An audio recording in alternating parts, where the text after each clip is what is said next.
తమిళనాడు కరూర్ ఘటనపై కీలక పరిణామం చోటు చేసుకుంది. కరూర్ తొక్కిస్లాట ఘటనపై సీబీఐ విచారణకు సుప్రీంకోర్టు ఆదేశించింది. సీబీఐ దర్యాప్తు పర్యవేక్షణకు సుప్రీంకోర్టు మాజీ న్యాయమూర్తి జస్టిస్ అజయ్ రస్తోగి ఆధ్వర్యంలో 3 సభ్యుల కమిటీ ఏర్పాటు చేసింది. సెప్టెంబర్ 27న టీవీకే పార్టీ అధ్యక్షుడు విజయ్ కరూర్లో నిర్వహించిన ప్రచార ర్యాలీలో తొక్కిస్లాట జరిగింది. ఈ ఘటనలో 41 మంది ప్రాణాలు కోల్పోయారు. మరిన్ని వివరాలు ఇదే అంశానికి సంబంధించి మా నేషనల్ బ్యూరో చీఫ్ కళ అందిస్తారు. కళ, over to you. And Sindhu, దాదాపు ఏదైతే మనకు కరూర్ సంఘటన సెప్టెంబర్ 27వ తేదీన దాదాపు ఆ ఘటనలో 41 మంది మరణించారు. దేశవ్యాప్తంగా కూడా పెను సంచలనం. ఎందుకంటే ఒక భారీ ర్యాలీలో ఇంతమంది చనిపోవడం అన్నది కూడా అది కూడా ఒక అంటే ఏదైతే ఘటన జరిగే ఒక వారం ముందుగా ఒక సోషల్ మీడియాలో ఒక పోస్ట్, అంటే ఏదైతే మనకు నటుడు విజయ్ ఏదైతే ర్యాలీ తీస్తున్నారో అందులో ఖచ్చితంగా ఒక పెద్ద ప్రమాదం సంభవిస్తుంది అన్నటువంటిది, ఇంతమంది మరణిస్తారు అన్నటువంటిది ఒక సోషల్ మీడియాలో ఒక పోస్ట్ ఆధారంగానే చాలా మంది పిటిషన్స్ కూడా వేయడం జరిగింది సుప్రీంకోర్టులో. అయితే ముఖ్యంగా ఈ ఘటన ముందస్తుగానే జరుగుతుందన్నటువంటి ఊహాగానాలతో పోస్ట్ ఒక పెను సంచలనం అని చెప్పవచ్చు ఒకవైపు.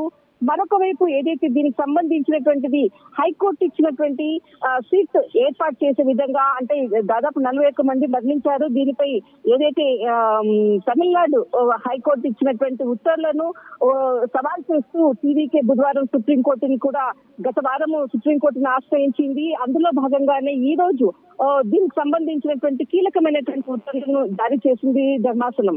అయితే మనకు సుప్రీంకోర్టుకు సంబంధించినటువంటిది మాజీ న్యాయమూర్తి జస్టిస్ అజయ్ రస్తోగి ఆధ్వర్యంలో 3 సభ్యుల కమిటీతో కూడినటువంటి కమిటీని ఏర్పాటు చేసి దీనికి సంబంధించినటువంటి పూర్వాపరాలు అనుకోవచ్చు, దీని వెనకాల ఉన్నటువంటి అంటే ఈ ఘటనలో భాగస్వాములైనటువంటి కీలకమైనటువంటి వ్యక్తులు అనుకోవచ్చు, విచారణ చేపట్టే విధంగా ఒక ముఖ్యమైనటువంటి 3 సభ్యులతో కూడినటువంటి కమిటీని ఏర్పాటు చేసే విధంగా justice J K Maheshwari, justice N V Anjaria ధర్మాసనం ఉత్తర్వులు జారీ చేసింది.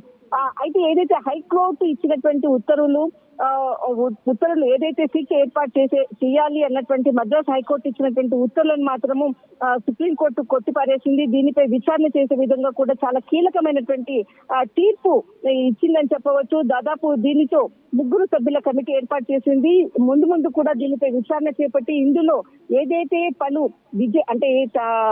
దీనికి సంబంధించినటువంటి సినీ నటుడు విజయ్ చేసేటటువంటి ఆరోపణలు ఇందులో కుట్ర కోణం ఉంది అన్నటువంటి ఏదైతే వాదనలు అనుకోవచ్చు, దీనికి సంబంధించినటువంటి సమాచారాన్ని కూడా ఈ సభ్యుల కమిటీ కూడా ముందు పెట్టబోతున్నారు. దీనికి సంబంధించినటువంటిది న్యాయం జరుగుతుంది అన్నటువంటి వాదనలు మాత్రము వార్తలు ఇక్కడ వినపడుతూ ఉన్నాయి. ముఖ్యంగా ఈ రోజు ఇచ్చినటువంటి చాలా కీలకమైనటువంటి తీర్పు మద్రాస్ హైకోర్టు ఏదైతే సీట్ విచారణను తోసిపుచ్చి ఇక్కడ ఒక విచారణ కమిటీని 3 సభ్యులతో కూడినటువంటి కమిటీని ఏర్పాటు చేయడం అన్నది ఈ రోజు ఒక బ్రేకింగ్ న్యూస్ అని చెప్పవచ్చు.